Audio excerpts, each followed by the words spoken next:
And hello everybody and welcome to another Russian blog. Today I'm going to show you suburb of Moscow, and we're also going to talk about real estate and finances. So I've been watching a bit of Meet Kevin and Graham Stefan or whatever, and I think the topics of finances and real estate are kind of interesting. So what am I going to talk about? Today I'm going to talk a little bit about, and I'm planning on making a lot more videos, so I'll show you a little bit around.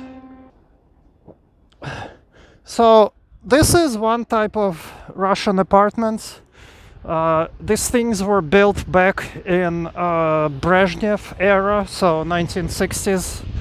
I'm going to talk about how much they cost, and also we're going to discuss the finances of living overseas, so sort of expat type of topics, although I would not consider myself an expat. So this is a typical suburb of Moscow. So just to let you guys some prices of the apartments there, a 40-meter, two-room, two-bedroom, so to speak, apartment would probably cost.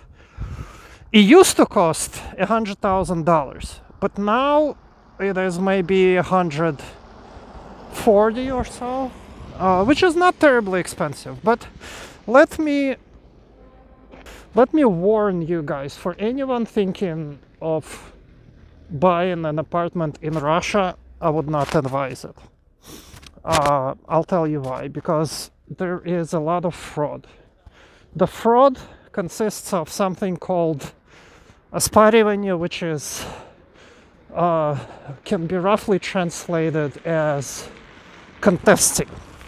So what happens is you can buy an apartment and the previous owner contests that you purchased it incorrectly, so to speak.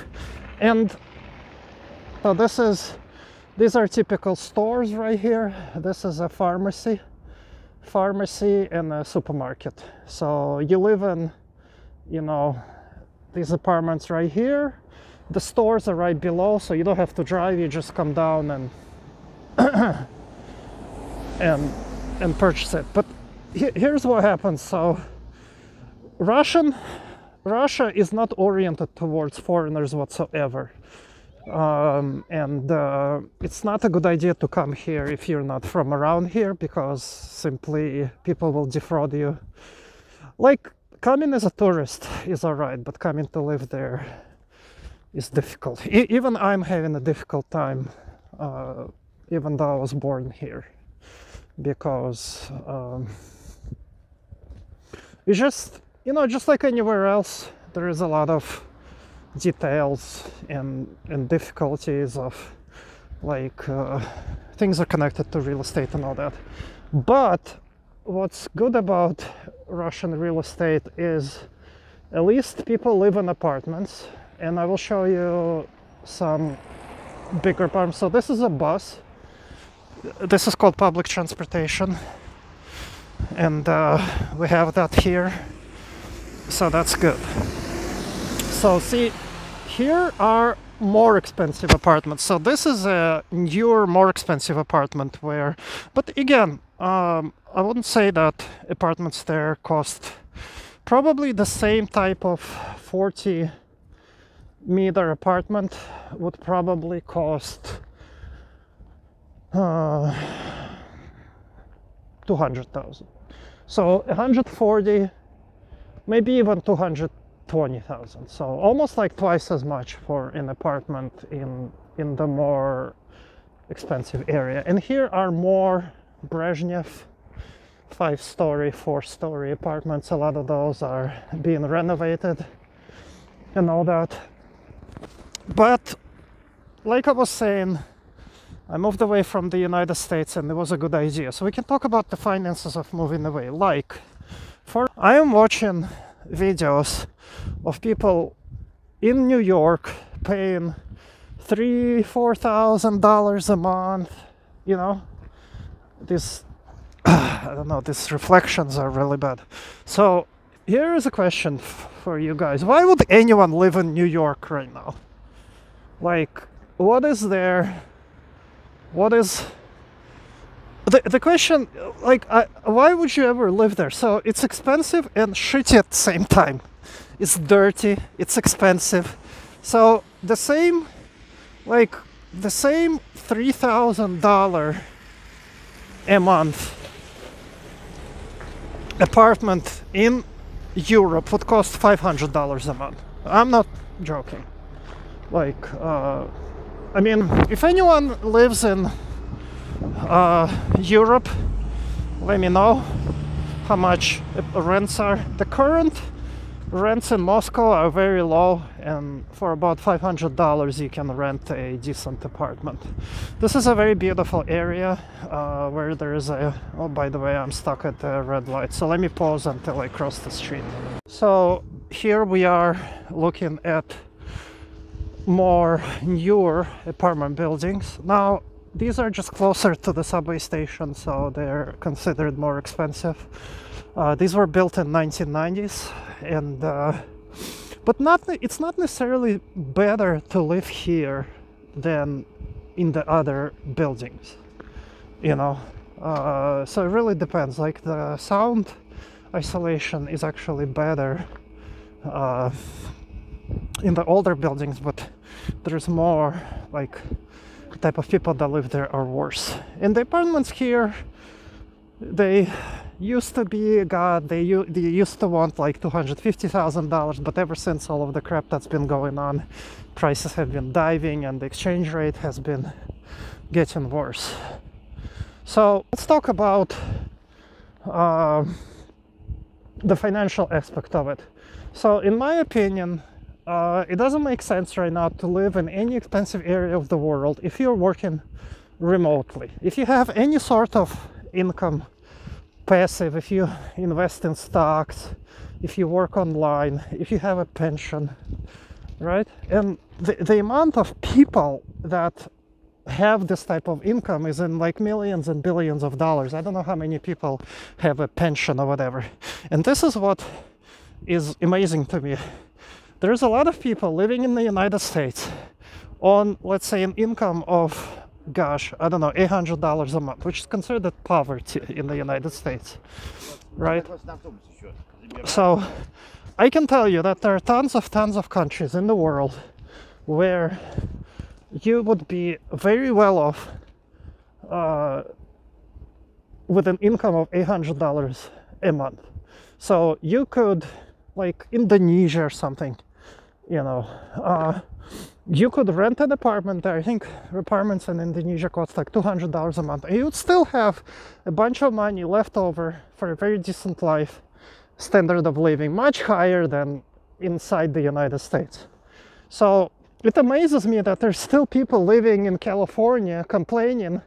Like, I was just watching this video, right, of some person from China, right, complaining about education in California. He goes like, oh, education for my children in China was much better. So I have one question for him. If he's so smart, why the hell is he in California? Did someone force him to be there? He's complaining that things suck, and they do. Move the hell back to China. Even China is better than shithole California. Like, I don't get these people they're just stupid, and it costs a lot to live there. So he's complaining of Californians being stupid, and he's complaining of, he's complaining of stupidity in the California education system, yet he's the one that's being stupid living there, you know? Living in the worst place in America, complaining that things suck. So here are more commie blocks, apartment blocks. These are very interesting from architectural point of view, so I will film those. They look so apocalyptic, right? Like, look at all of that. They look weird, like future-like even. Retro futuristic. But apartments there are not cheap either, because this is a nice area, even though this is not the center. So anyway, my advice to be like, I don't think anyone should reward shitty California, shitty New York City, for all the dirt and expensiveness by living there. Do not reward them for it by going there and giving them your hard-earned money. I also was watching this guy Sirhan something, his vlogs about real estate, where he described all of the fees associated with purchasing a apartment in New York City. It was insane. Like, I was blown away by the fact that it's such a ripoff to purchase an apartment in New York City, where I would not, like, if you gave me that apartment for free, I would not live there. People are paying money to live there. Why? I insane. Absolutely insane. I can tell you that living in Turkey would be much better than living in New York City, and cheaper, you know? And the fact that so many people have, look how beautiful it is, there's like a pond there. I know that, it's really nice. See, there's a pond. And this is a very nice church right here. Look at this thing. Beautiful. It blows me away that people would still live there. Like, a lot of people, a lot of Europeans, I also have been watching German in Venice. Even German in Venice moved back to Germany. You know, things are bad in the United States when German in Venice leaves, right? Because that guy is like, you know, has tolerance for a lot of things. But even he left. He's gone. He lives in Germany now. So, you know, and his mom purchased an apartment in Turkey, which is very common for people in Russia to purchase apartments in Turkey, especially with everything that's been going on. So, you know, things are like that. But anyway, don't forget to subscribe for more vlogs about Russia, real estate, finance, or whatever. See you guys in the next video.